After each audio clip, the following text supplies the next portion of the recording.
Bienvenidos a Finanzas con IA. Nos alegramos de que nos hayas elegido una vez más para informarte de las noticias económicas del día. Empezamos directamente con la crónica de mercado. Buenas inversiones para todos. El contenido de este canal es exclusivamente para fines educativos e informativos. No supone una recomendación de inversión. Buen día. Iniciamos nuestra crónica de mercado y claves para la sesión del día de hoy, martes 19 de mayo de 2026. Empezamos con la sesión de Asia, donde el Kospi surcoreano ha liderado las caídas al desplomarse cerca de un 4%, lastrado por el sector tecnológico y las empresas de automoción, mientras el Nikkei japonés cede un 0,7% y el Hang Seng de Hong Kong logra un discreto rebote en torno al 0,2%. Con respecto a las bolsas europeas, durante la mañana se ha venido viendo un fuerte repunte en la mayoría de índices, destacando el DAX alemán, que extiende la subida que inició el día de ayer. En materias primas, tras los recientes repuntes al alza del precio del petróleo, lo cual no es un punto favorable para las bolsas, y mientras aguardamos noticias procedentes de Oriente Medio sobre una posible reanudación de los ataques por parte de Estados Unidos, observamos cómo el dólar ha relajado su fuerte incremento de la semana pasada. En este contexto, metales preciosos como oro y plata se mantienen dentro de la zona de rango, aunque sí están mostrando cierta debilidad a la hora de intentar hacer un rebote hacia cotas más altas. Por otro lado, vivimos durante el fin de semana cierta debilidad en el mercado de criptomonedas, donde Bitcoin no consiguió superar su nivel de resistencia marcado por la media de 200 sesiones, que está en $80.000, y ha ido haciendo pequeños retrocesos hasta soportes en la zona de $75.000. En el bloque de resultados empresariales, la temporada en Wall Street sigue siendo muy sólida. Alrededor del 84% de las compañías del S&P 500 ha batido las previsiones de beneficio por acción y el crecimiento interanual de los beneficios se sitúa por encima del 20% en el primer trimestre, uno de los mejores registros de los últimos 20 años. Aún así, el índice cotiza a un PER adelantado en torno a 21 veces beneficios, claramente por encima de sus medias de los últimos 5 y 10 años, lo que mantiene el debate sobre si las valoraciones empiezan a estar exigentes. De cara a la sesión de mañana, toda la atención estará puesta en los resultados de Nvidia, que presentará cifras tras el cierre del mercado. El consenso de analistas espera unos ingresos cercanos a los $78.000 millones y un beneficio por acción en torno a $1,77, lo que implicaría un crecimiento de alrededor del 80% interanual en ventas y mantendría a la compañía en el centro del trade de la inteligencia artificial. Vista la actualidad del día de hoy, pasamos a revisar las infografías de nuestros indicadores algorítmicos, donde veníamos siguiendo los últimos días el volumen de negocio que se está produciendo en el Nasdaq. Se ha visto una ralentización clara en el apetito de los inversores por las compras, mientras que al mismo tiempo apreciamos que se inicia una transferencia en el interés hacia activos más conservadores, como son las empresas que componen el índice del Dow Jones. Si bien no podemos afirmar que se pudiera venir un retroceso en el sector de la tecnología, sí que se está viendo cierta moderación a favor de otros sectores de la economía. Es algo que vamos a seguir observando durante los próximos días, momento en el que simplemente remarcamos esa posible rotación en el momentum hacia índices como el Dow Jones y el DAX alemán. Para confirmar esta hipótesis, miramos ahora el índice de volatilidad del Nasdaq.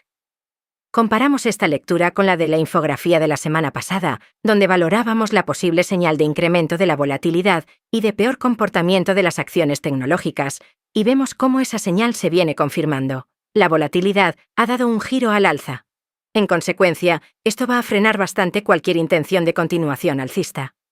Si durante las últimas semanas comentábamos que el Nasdaq estaba en una dinámica interna en su estructura marcada por la fuerte exposición a gama alcista, lo cual impulsaba el precio incesantemente al alza, este fenómeno podríamos darlo por concluido. Ese muro de calls cada vez está más lejos del precio. Se fue desplazándose hacia arriba. Sin embargo, el precio ya se encuentra suficientemente alejado como para no verse afectado por ese efecto magnético que operaba durante las últimas sesiones, provocando la fuerte subida. En estos momentos, al no estar tan cercano a esos niveles, el precio pierde la capacidad de atracción y de impulsar el precio al alza, mostrándose su comportamiento algo más lateral. De momento lo tendremos que considerar como una zona de rango, Y de todas formas, ahora con nuestro compañero Max, vamos a analizar esta estructura de manera más profunda a través de los diferentes gráficos de trading. Muy bien, gracias. Iniciamos el análisis con el gráfico del oro, que ha venido siguiendo muy bien toda la proyección que teníamos marcada de las últimas semanas, respetando el nivel de soporte de los $4.400, así como también marcando una zona de rango con su resistencia en los $4.800, un nivel que no consiguió superar. Aunque, como habíamos comentado, y en comparación al gráfico de la plata, sí que habíamos visto que la plata había superado ese nivel e incluso hizo un nuevo máximo. De todas formas, el retroceso de estos últimos días ha sido más profundo en la plata que en el gráfico del oro. Intentaremos hacer durante la semana una nueva actualización de la proyección para poder actualizar esta línea proyectada de color azul y ver hacia dónde podría dirigirse durante las próximas semanas la cotización de los metales preciosos. Pero, por el momento, mientras no pierda esa zona de soporte en los $4.400, tenemos que seguir considerando zona de rango, a la espera de que se pueda producir un rompimiento al alza que, en principio, debería de venir también apoyado por una mayor debilidad en el dólar, que durante los últimos días ha estado muy fuerte por razones de política monetaria, ya que el Banco Central de Japón había finalizado su proceso de vender parte de reservas de la divisa estadounidense. Para los próximos momentos importantes, otro foco de atención va a ser el precio de la deuda de Estados Unidos, que también viene marcando nuevas cotas en su rentabilidad, que es uno de los factores que también ha influido no solo en la cotización del dólar, sino también en la cotización de las acciones y los índices. Con respecto a la cotización de criptomonedas, tomando como referencia el gráfico de Bitcoin, teníamos marcado el nivel de resistencia en los $85.000, tal y como comentábamos antes. Era una resistencia muy fuerte, con una clara referencia a su media de 200 sesiones, un nivel difícil de pasar a la primera. Vemos que durante el fin de semana hemos tenido un retroceso. De nuevo se vuelve a meter en la zona de rango, sin llegar a romper el soporte de los $75.000. Aunque se nos sale un poco de nuestra proyección inicial, mientras siga respetando los mínimos anteriores, seguimos pensando que es un activo que puede tener nuevas proyecciones a la alza. Si miramos nuestro indicador de volumen en la parte inferior del gráfico, vemos cómo se apoya ahora mismo en una zona de soporte, con esa línea azul que sería la referencia clave para poder pensar que el precio debería estabilizarse en esta zona. Cambios de activo y nos vamos a ver el Nasdaq en el gráfico con temporalidad de 2 horas, donde se puede ver bastante clara la zona de rango que veníamos indicando los últimos días, en torno a los $29.000. Vamos a tener como soporte también la media de 200 periodos, que ahora mismo se sitúa cercana a los 28.500 puntos.